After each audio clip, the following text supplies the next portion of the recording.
Oklahoma spends more on prisons and has fewer law enforcement officers in the field today than a decade ago. And unlike other states, our crime rate isn't going down. In Oklahoma, we've increased our appropriation to the Department of Corrections by over 30% in the last decade. And yet our violent crime rate remains virtually unchanged, or even it's even increased in many areas in our state. And that's problematic because in at least, I think, 40 other states have experienced a decrease in their violent crime rates. Republican KRIS STEELE is Speaker of the Oklahoma House of Representatives. Our prisons are at 97% capacity, and that's problematic because for the person that truly is a danger to society or a threat to public safety, there's virtually no place to house that individual. It's a situation we need to change. Jeannie McDaniel is a Democratic representative from Tulsa. We cannot continue going in the direction we're going, and that is lock people up, lock people up, lock people up. It's destroying families, it's destroying communities, and when people get out, they're not any better prepared to deal with their families and communities than they were when they went in. Speaker STEELE is offering change with House Bill 3052, the statewide public safety plan. It's a corrections reform package he believes will both reduce crime and the cost of incarceration. The measure was crafted with the help of the Council of State Governments. They came to Oklahoma, and we spent a very intense 7 or 8 months just pouring through our data, and we tried to identify what is working well within our current system and where we may need some improvements. The reforms center around 3 main objectives: fight crime and enhance public safety, strengthen supervision of felons after prison, and contain prison costs by providing low-risk, nonviolent offenders with mental health and substance abuse treatment to steer them away from becoming repeat offenders.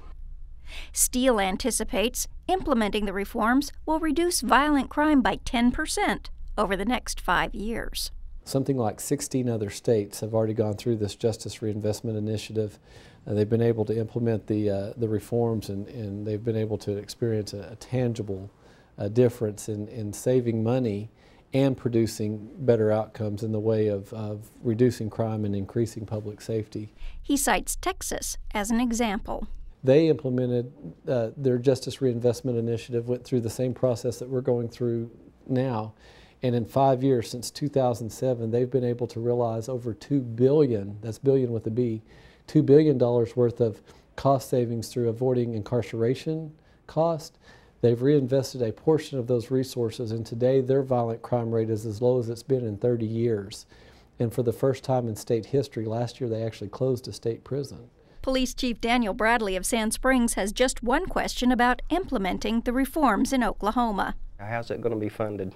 If we implement all of the reforms that are currently identified in House Bill 3052, it will save the state of Oklahoma that $252 million, and then we would reinvest a portion of that, those resources back into these initiatives, approximately about half, about $110 million over the course of 10 years. McDaniel says refocusing resources worked in Texas. It didn't take more money. They used their money more wisely, and they used more money on the front end to make sure that if they were assessed, if they needed mental health treatment, if they were drug abusers and they needed treatment for their abuse problems. In addition, we are going to require that everyone who is released from being incarcerated has at least 9 months post-incarceration supervision. And that supervision is not only so that we can keep track of that individual, but it's so that we can also help that individual connect with the resources that may be available in his or her community so that they can begin the process of really getting back up on their feet and establishing themselves within the community in a positive, productive sort of way. STEELE says 51% of convicts receive no post-release supervision, so the reforms call for increasing the number of probation officers. Bradley isn't sure supervision and treatment are the answers. We deal with repeat offenders all the time, and to curtail that, yeah, more police officers, more law enforcement officers on the street. Is it more law enforcement officers, not treatment programs? That's my standing would be. Washington County District Attorney Kevin Buchanan says treatment isn't always the answer.